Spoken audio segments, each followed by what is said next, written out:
There are moments in life when the world stands still, when a single sentence feels like a stone dropped into a silent lake, sending ripples that change everything. For Michael, a 33-year-old single dad who had forgotten what it felt like to breathe without fear or exhaustion, that moment came on a rainy Thursday afternoon. He had stepped out onto the old wooden balcony of his small apartment, worn shirt damp from the storm that had chased him home from work, the weight of overdue bills tucked in his pocket like anchors. And then he heard it, soft, calm, unexpected. "If you want to look, just ask," his neighbor's voice. A woman he barely knew. A woman he had accidentally stared at in a moment of fatigue and absent-mindedness. A woman who had no idea how fragile he felt inside. And suddenly, for the first time in many months, his world shifted. If you believe in kindness, second chances, and stories that remind us how unexpectedly life can change, please like, comment, share, and subscribe to the channel. Your support helps us continue sharing stories that touch hearts. Michael wasn't the type to stare at anyone, let alone a neighbor. Life had wrung out of him every drop of ego, charm, or flirtation.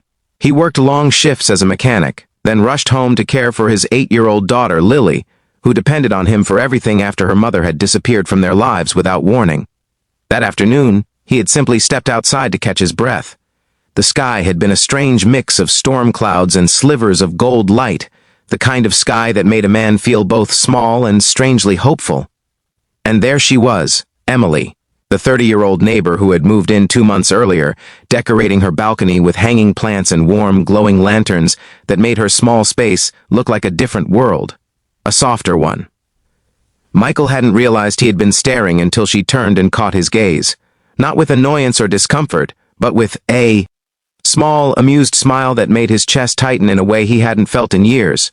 But her words, "If you want to look, just ask," were not flirtatious. They were gentle, light-hearted, and somehow understanding, as if she sensed something he didn't even know how to express.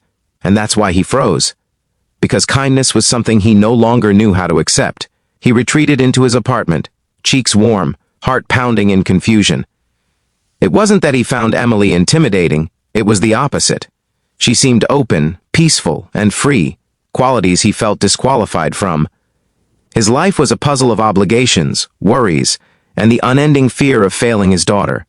There was no room for distractions, no space for embarrassment, no time for anything resembling hope. But life has a way of stepping in where we least expect it. That evening, as he reheated leftover soup for Lily and helped her with homework at the kitchen table that wobbled on one leg, his mind drifted back to that moment on the balcony. The warmth in Emily's voice, the softness in her smile. Something about it lingered, drifting like a whisper in the back of his mind. Over the next few days, he found himself noticing things he hadn't before. How Emily greeted the older tenants with patience and respect. How she took the time to bring small treats for children in the building. How she carried herself with a quiet confidence that made her approachable without trying. And how Lily seemed naturally drawn to her, waving shyly whenever they crossed paths. One Saturday afternoon, as Michael carried a large bag of groceries up the stairs, he heard Lily giggling outside.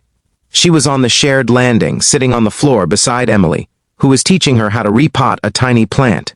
Emily looked up, smiling, and Michael felt something warm spread across his chest. He apologized for Lily disturbing her, but Emily shook her head and simply said that children brought life to spaces adults often forgot how to fill. He didn't know how to respond to that.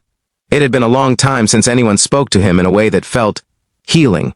But kindness, no matter how small, has a way of loosening the knots around a tired heart. As the weeks passed, Michael and Emily found themselves sharing brief conversations in the hallway, exchanging small favors like receiving packages or helping carry items up the stairs. Still, Michael kept a polite distance. He didn't want to misunderstand anything. He didn't want to hope for something he couldn't offer in return. Yet Emily remained patient, consistent, and warm. And slowly, Lily grew fond of her. Sometimes Emily would leave small notes encouraging Lily's schoolwork or a tiny sticker for her drawings. Michael watched all this with gratitude mixed with a fear he couldn't quite name. Then came a day that tested everything. Michael's car broke down on his way to work, leaving him stranded and late for a shift he desperately needed.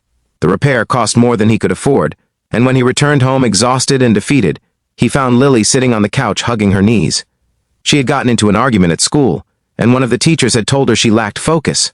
Lily cried quietly, saying she felt like she wasn't good enough. That night, after he put her to bed, Michael sat alone in the dark, overwhelmed. The weight of single fatherhood pressed so heavily on his chest that he felt he might collapse under it. He rubbed his eyes with trembling hands, wondering if he was failing in ways he couldn't fix. The next morning, Emily knocked on his door. She had noticed Lily's tear-stained face the previous day and wanted to check in. Michael hesitated but invited her inside. As she listened to him explain everything, the car troubles, the financial pressure, the school issues, the exhaustion, she didn't interrupt. She simply listened, and that alone felt like a gift. When he finally finished, she placed a small potted plant on the table and said it was for Lily. It was a resilience plant, as she called it, one that grew stronger when cared for consistently. She said Lily needed to know that things grew slowly and that challenges didn't make her weak, they made her capable. Something inside Michael broke a little at her words, in a good way. Over the next month, things began to shift. Emily offered to tutor Lily in reading and building confidence, which helped her tremendously in school. Michael, though initially reluctant, accepted her help because he saw how gently and effectively she worked with his daughter. Lily grew more confident, more expressive, and more joyful. And Michael, he began to heal in small, quiet ways. He laughed more often, slept deeper, and felt the constant tension in his chest slowly loosen. And then one evening, everything came full circle. It was late spring, and Emily was on her balcony adjusting the hanging lanterns as the sun dipped behind the buildings. Michael stepped out with Lily, who had excitedly insisted on showing Emily the drawing she made of the resilience plant thriving in their kitchen. As they talked, the warm evening breeze shifted a curtain of vines hanging on Emily's balcony, revealing a small chalkboard where she had drawn a simple sketch, a mechanic, a little girl, and a flower growing beside them. Michael stared at it, realizing she had drawn their family's journey without ever asking for praise or recognition. Emily noticed his expression and smiled gently, telling him she believed in people who kept going even when their hands were tired and their hearts were heavy. It was then that the memory returned, the sentence that had frozen him weeks ago. If you want to look, just ask. It wasn't about staring. It was about openness, about letting someone in, about allowing support, kindness, and connection when life had taught him to shut every door. He finally understood what she meant, and for the first time in a long time, Michael felt brave enough to meet someone. Halfway, without fear or shame or apology. Life had not been kind to him, but maybe, just maybe, kindness was beginning to find its way back. As the warm evening deepened and Lily ran inside excitedly to fetch more drawings, Michael remained on the balcony beside Emily. The lanterns glowed softly, casting a tender light on their tired but hopeful faces. And Michael, in a voice steadier than he expected, thanked her.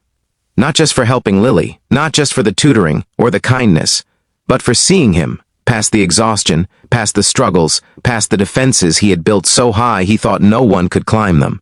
Emily simply nodded, her expression soft, almost understanding in a way that made his heart tremble. For the first time in many years, Michael felt the beginning of something new, uncertain but promising. Not a romance, not yet, but a connection, a safe place, a reminder that life wasn't meant to be survived alone. If this story is touching your heart, please take a moment to like, comment, and subscribe. Your support helps us keep creating meaningful stories that reach people who need them. Before we end, here is a special request. Please comment below and share what part of the story spoke to you the most. And with that, the lanterns on the balcony glowed a little brighter. Two neighbors stood a little closer, and a small family began to heal in the quietest, most beautiful way possible, through kindness that expected nothing in return, and hearts brave enough to open again.